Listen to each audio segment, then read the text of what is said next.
आपने गुजरात वर्सेस चेन्नई के बीच का लेजेंडरी आईपीएल फाइनल देखा ही होगा। जब मोटा भाई फ्री में दिखाएंगे तो क्यों नहीं देखोगे। खैर जोक्स असाइड, आपके ही जैसे 3 करोड़ व्यूवर्स ने इस फाइनल को देखा, जिससे digitally most watch sporting event बन गया। ऐसा पॉसिबल हो पाया क्योंकि वाइडर ऑडियंस को कनेक्ट किया गया फ्री स्ट्रीमिंग और डिफरेंट लैंग्वेजेस के जरिए। भोजपुरी, तिलक बाबू तरह के तिलक लगावे के पड़ी, उड़िया, बंगाली। इतना ही नहीं, अब आप जियो सिनेमा पर फ्री में वेब सीरीज और मूवीज भी स्ट्रीम कर सकते हो। हाल ही में फेमस वेब सीरीज असुर, शाहिद कपूर की ब्लडी डैडी और भी कई फिल्में आप फ्री में देख सकते हो। लेकिन क्या आपने कभी सोचा है कि ये आपके लिए बहुत नुकसानदायक हो सकता है? कैसे, आइए जानते हैं आज के इस वीडियो। सितंबर 2016 में पहली बार जियो टेलीकॉम सर्विसेज को लाइव किया गया और इनके मार्केट में आते ही टेलीकॉम इंडस्ट्री में एक भूचाल सा आ गया। जियो ने मार्केट में आते ही इनका मोटिव था गिव फ्री एक्वायर यूजर्स, और अपनी इसी स्ट्रेटेजी के साथ जियो ने अपने इनिशियल फेज में ही काफी सारे यूजर्स को एक्वायर कर लिया।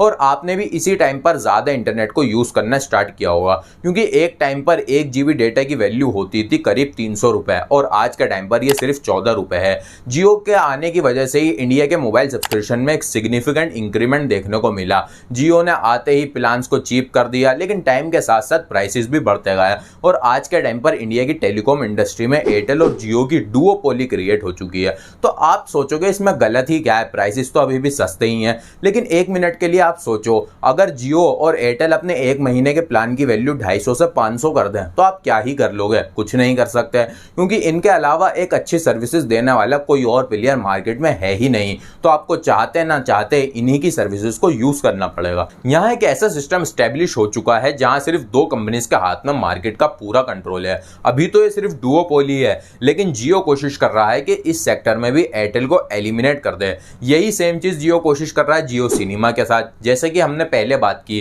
कि ये लोग कितना सारा कंटेंट फ्री में दे रहे हैं, और इसी चीज को काउंटर करने के लिए डिज्नी प्लस हॉटस्टार को भी आने वाले वर्ल्ड कप मैचेस को फ्री करना पड़ा।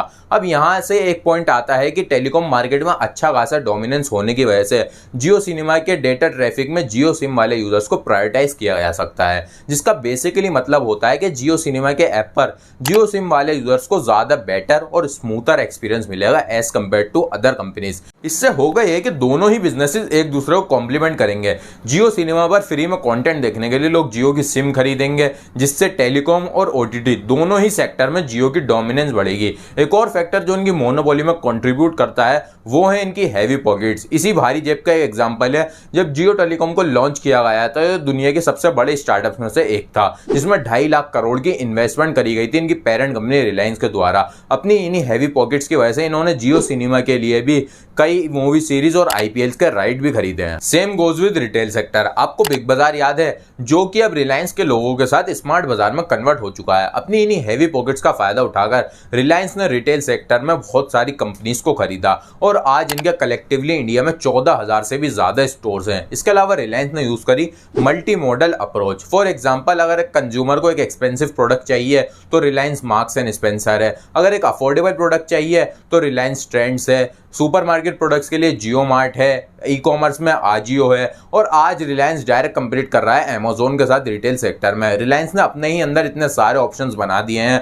कि कोई कंज्यूमर कहीं और जा ही ना पाए। इसके ऊपर पहले भी मैंने एक वीडियो बनाई हुई है, आप आई बटन में क्लिक करके उसे चेकआउट कर सकते हो। इससे खतरा यह है कि छोटे ऑनलाइन रिटेलर्स कंपीट करने के लिए स्ट्रगल करेंगे मार्केट में, जिससे मार्केट एक ही तरफ कॉन्सेंट्रेट हो जाएगी। अगर जियो और रिलायंस के कंपीटिटर्स को नुकसान होगा तो वो भी ले ऑफ्स करेंगे, जिसके वजह से हमें भारी जॉब लॉसेस देखने को मिलेंगे। अब ये तो बात हो गई इनके बिजनेस मॉडल की। इसके अलावा एक और कंसर्न जो रिलायंस इंडस्ट्रीज के साथ है वो है क्रोनी कैपिटलिज्म, जिसका मतलब होता है कि एक बिजनेस इसलिए इतना ज्यादा सक्सेसफुल नहीं है कि उनका बिजनेस मॉडल बहुत अच्छा है, बल्कि इसलिए भी है कि उनके सरकार के साथ रिलेशंस भी काफी अच्छे हैं। वो लॉज एंड रेगुलेशंस में चेंज करवा सकते हैं अकॉर्डिंग टू देयर एडवांटेज। एक क्रोनी कैपिटलिज्म इंडेक्स के हिसाब से 65% क्रोनी कैपिटलिज्म 4 देशों से आते हैं, जिनमें से इंडिया भी एक है। चाहे कोई भी सरकार हो, अंबानीज ने इंश्योर किया कि उनके गवर्नमेंट के साथ रिलेशन अच्छे बने रहे। इस सिस्टम में प्रॉब्लम यह है कि जिन कंपनीज के गवर्नमेंट के साथ रिलेशन अच्छे हैं वो तो ग्रो करती हैं, जैसे अंबानीज और अडानीज, लेकिन जिनके रिलेशन अच्छे नहीं हैं वो स्ट्रगल करते हैं सर्वाइव करने के लिए।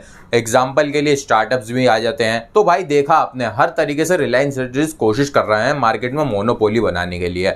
अब एक मोनोपोली इकोनॉमी के लिए कितनी खतरनाक हो सकती है आप सोच भी नहीं सकते। हमें काफी ज्यादा जॉब लॉसेस देखने को मिलेंगे, छोटे बिजनेसेस को कम्पीट करने में प्रॉब्लम होगी, और इवेंचुअली जब मार्केट एक ही तरफ तरफ कॉन्सेंट्रेट हो जाएगी तो एक ही प्लेयर डिक्टेट करेगा how the things will work. For example, अगर जियो टेलीकॉम सेक्टर में इतना एडवांस कर जाता है कि 90% शेयर को एक्वायर कर लेता है, so they will decide how the things will work. अगर वो चाहें तो 250 का प्लान 1000 का कर दें, 2000 का कर दें, आप कुछ भी नहीं कर सकते। जब आपके पास दूसरे ऑप्शन ही नहीं है तो आपको उसी कंपनी का प्रोडक्ट यूज करना पड़ेगा। यहाँ इस बात को डिनाई नहीं किया जा सकता कि इन लोगों ने देश को बड़े बड़े इंफ्रास्ट्रक्चर प्रोजेक्ट्स दिए हैं। जियो ने इंडिया के डिजिटलाइजेशन को शेप किया है, लेकिन एक हेल्दी कॉम्पिटिशन बहुत जरूरी है, एक अच्छी इकोनॉमी, न्यू इनोवेशन और कंज्यूमर वेलफेयर के लिए। एज अ कंज्यूमर हमारे लिए इंपॉर्टेंट है कि हम कॉम्पिटिटिव मार्केट को सपोर्ट करें। इस बात में कोई दो राय नहीं है कि अंबानी के पास बहुत पैसा और पॉलिटिकल पावर दोनों है।